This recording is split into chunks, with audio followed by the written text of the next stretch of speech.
বার্সেলোনার বিপক্ষে Atletico Madrid দারুণ খেলছে। সাধারণত এই ধরনের দৃশ্য খুব একটা দেখা যায় না।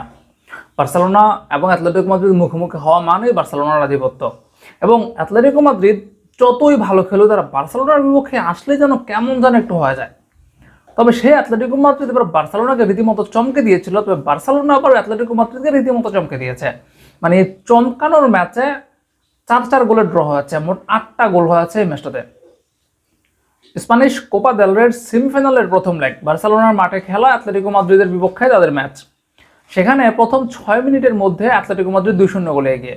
এরপর আবার বার্সেলোনার এমন দুর্দান্ত কামব্যাক যে বার্সেলোনা 4টা গোল দিল, বার্সেলোনা 4-2 গোলে এগিয়ে গেল। এরপর আবার যখন মনে হচ্ছে যে বার্সেলোনা নিশ্চিতভাবে ম্যাচটা জিততে যাচ্ছে, তখন আবার অ্যাটলেটিকো মাদ্রিদের 2 গোল পরিশোধ, সব মিলিয়ে 4-4 গোলে ম্যাচটা ড্র। এখন ফিরতি লেগ যেটা অ্যাটলেটিকো মাদ্রিদের মাঠে অনুষ্ঠিত হবে, সেখানে নিষ্পত্তি হবে কে যাবে কোপা দেল রের ফাইনালে। তবে এই ম্যাচটাতে আসলে উত্তেজনার কোনো কমতে ছিল না। প্রথমে যদি রেটিংস নিয়ে আলোচনা করি, তাহলে বার্সেলোনার প্লেয়ারদের মধ্যে বা পুরো ম্যাচের মধ্যে সবচেয়ে বেশি রেটিংসটা ছিল রাফিনহার। তার রেটিংস 9। অনেকগুলো ওয়েবসাইটে তার রেটিংস 9 দেখাচ্ছে বা 9 দিয়েছে। ইভেন বার্সেলোনা প্লেয়ারদের মধ্যে স্বাভাবিকভাবে সেই সর্বোচ্চ দ্বিতীয় স্থানে রয়েছে পেদ্রি, যার রেটিংসটা দেওয়া হচ্ছে 8.5। এছাড়া পাও কোভার্সি রয়েছেন, তিনি 7.5 পেয়েছেন। আরও বেশ কিছু প্লেয়ার রয়েছে যারা 7 রেটিংস পেয়েছেন।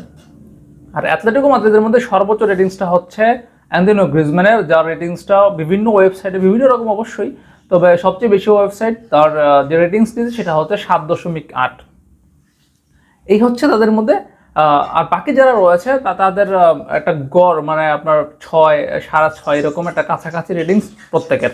তবে ম্যাচটাতে আসলে একটু হতাশ হতে পারে বার্সেলোনা ফুটবলার রাফিনহা। তিনি এই ম্যাচে 2টা অ্যাসিস্ট করেছেন। বার্সেলোনা যে 4টা গোল পেয়েছে তার মধ্যে 2টা অ্যাসিস্ট রাফিনহার, তবে আরও 2টা অ্যাসিস্ট হতে পারতো, এবং এত সুন্দর অ্যাসিস্ট সাধারণত কেউ মিস করে না। এত সুন্দর অ্যাসিস্টগুলো মিস হওয়ার মতো না, কিন্তু সেই অ্যাসিস্টও মিস করেছে। মানে রাফিনহার 2টা অ্যাসিস্ট, একেবারে পিওর 2টা অ্যাসিস্ট মিস করলো। সেই 2টা অ্যাসিস্টে যদি গোল হতে পারে তাহলে বার্সেলোনার এই ম্যাচে গোল হতো 6টা। বার্সেলোনার 6টা গোল হতো এবং রাফিনহার 4টা অ্যাসিস্ট হতো। বার্সেলোনা 6-4 গোলে ম্যাচটা জিততে পারতো।